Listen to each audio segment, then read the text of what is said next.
Welcome to Pageant Police. Please subscribe if you have not. Today we're going to look at the top 5 for the 74th Miss Universe competition. I feel like the strongest top 5 we've ever had was in 2018 when Katrina Grey won. Okay, this year we have Venezuela as part of the top 5. Okay, I did really like her blue preliminary gown.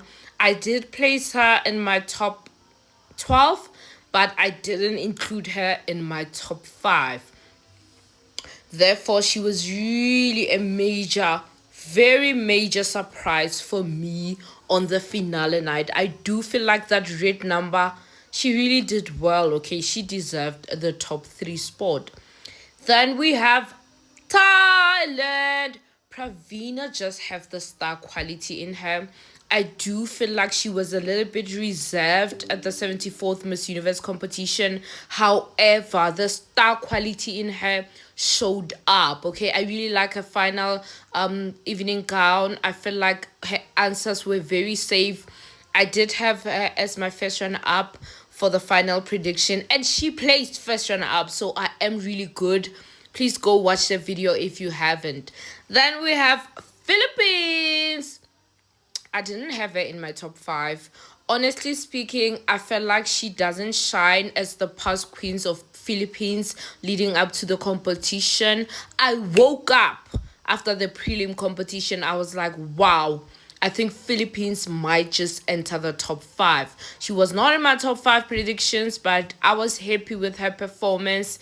That gown was amazing. Her answers, she looked like an angel. That face, oh my goodness, I was so impressed with Philippines. Then we have Ivory Coast. In reality, based on the finale performance, Ivory Coast should have won the 74th Miss Universe title. There are rumors that a lot of judges wrote her name, but in everybody's surprise, Mexico's name was announced as the winner. What really happened?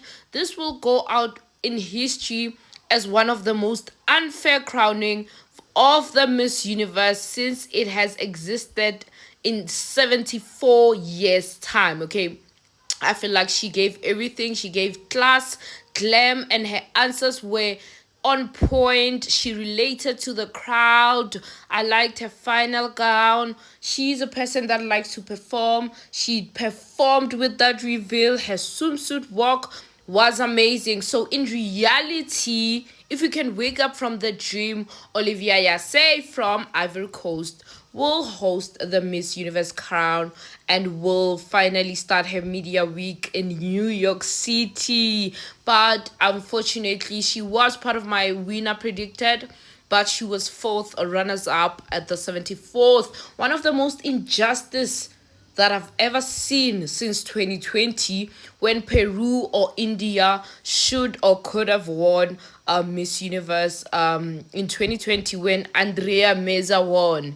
Contrary to popular belief, ironically, Mexico won again and I'm upset. Okay, but anyway, we cannot change the fact that she was part of my top 5.